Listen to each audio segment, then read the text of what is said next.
Thank you to Factor for sponsoring this video. Head to factor75.com or click the link below and use the code BizarreBeasts50 to get 50% off your first Factor box and 20% off your next month of orders. Good morning, John.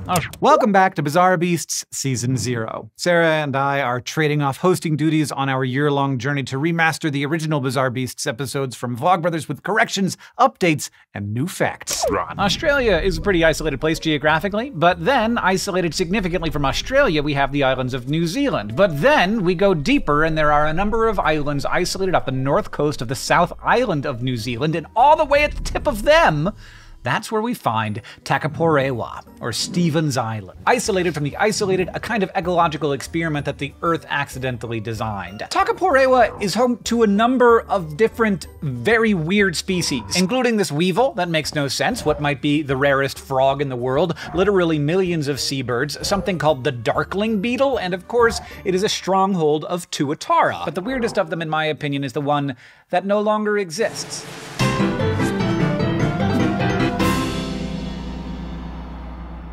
Lyall's wren was a weird bird. It was a passerine, the largest order of birds. More than half of all bird species are passerines. You can distinguish them from other birds because they have 3 toes in the front and 1 in the back, good for grabbing onto sticks and perching. But it was unlike any still existing passerine because it could not fly. Like, the whole point of being a little bird is flying, right? Okay, this is true for the most part. And if you're a bird on an island without any natural predators, becoming flightless is a kind of classic energy-saving move. And Lyall's wren isn't the only flightless passerine to ever evolve.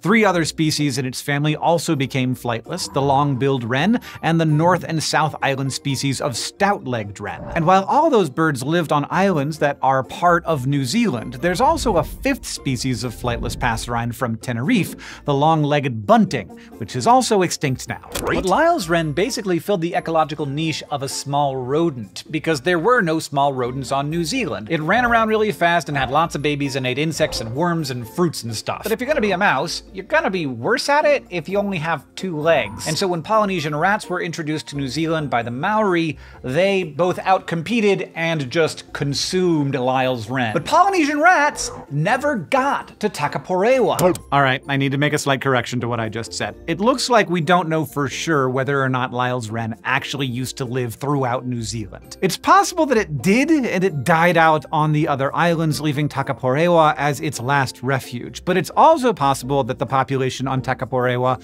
was a different species from the wrens living on the other islands of New Zealand in the first place. But then cats. Now, there's an urban legend that Lyall's wren was actually extincted by 1 single cat.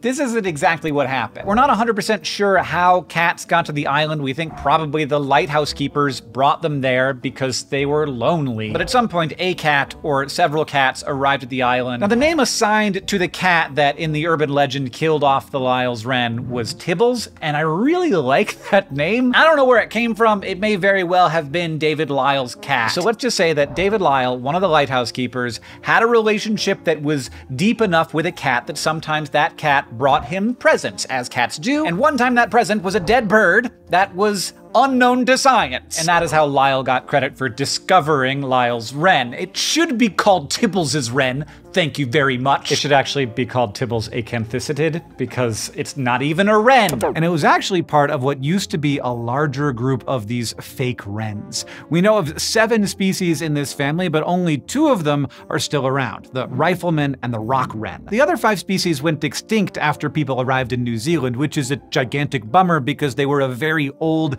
and evolutionarily distinct lineage of birds. Literally, this family of not real wrens is the oldest lineage of perching birds. It is the sister group to all the other passerines. And you can think about it like this. The last common ancestor of all perching birds had 2 descendant lineages. One of them led to the New Zealand wrens, and the other led to every other kind of passerine. And Lyall's wren was the oldest and most distinct lineage of all the New Zealand wrens. By the time Tibbles showed up with that bird, there was already a large and thriving population of feral cats on the island. The space between Lyall being given that gift and the probable extinction of the species was barely more than a year. It looks like the timeline of this extinction has been exaggerated a bit. A more conservative estimate suggests that the extinction of Lyall's wren actually took place in just under a decade, rather than just a single year. Extinction sucks, but the good news is that there are now no longer any cats on Takapourewa. There aren't even any people there anymore. The lighthouse is operated remotely, and the only reason people go there is to study this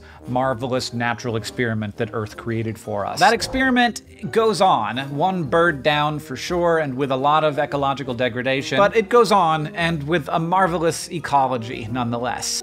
If this episode has you worried about New Zealand's birds and other indigenous wildlife, well, New Zealand is also worried. In 2016, the government announced a plan called Predator-Free 2050, which aims to completely get rid of 5 non-native predators: possums, rats, ferrets, weasels, and stoats in the country by 2050. Their goal is to preserve New Zealand's endemic biodiversity, which includes many species and ecosystems found nowhere else on Earth, including a ton of weird flightless birds. And if you want to learn more about one of them, you could check out our episode on the incredibly charismatic Takapourewa. If you missed this critter on the first time around, our Season 0 pin set is now available. This set includes all 12 of the animals we began this bizarre beast's journey with on Vlogbrothers, including Lyall's wren. To get the Season 0 pin set, visit bizarrebeastshow.com. Ground-dwelling birds are at the mercy of what they can scrounge up on the forest floor, but thankfully, you have more options, like ready-to-eat meals from Factor. Factor takes the stress out of meal planning and sets you up for success. Skip the grocery store's prep work and cooking fatigue and instead get chef-crafted, dietitian-approved meals delivered right to your door, with over 35 meals to choose from per week, including options like keto, calorie smart, vegan and veggie, and more. When things get hectic, Factor is flexible. You can change your order up every week, with plans from 4 to 18 meals per week, or pause or reschedule your deliveries anytime. This time I got the Thai roasted vegetable green curry with coconut lime rice. When I have a busy day, it's really nice to have something this tasty that's also ready in 2 minutes. Head to factor75.com or click the link below and use the code bizarrebeasts50 to get 50% off your first Factor box and 20% off your next month of orders. That's code bizarrebeasts50 at factor75.com to get 50% off your first box plus 20% off your next month of orders.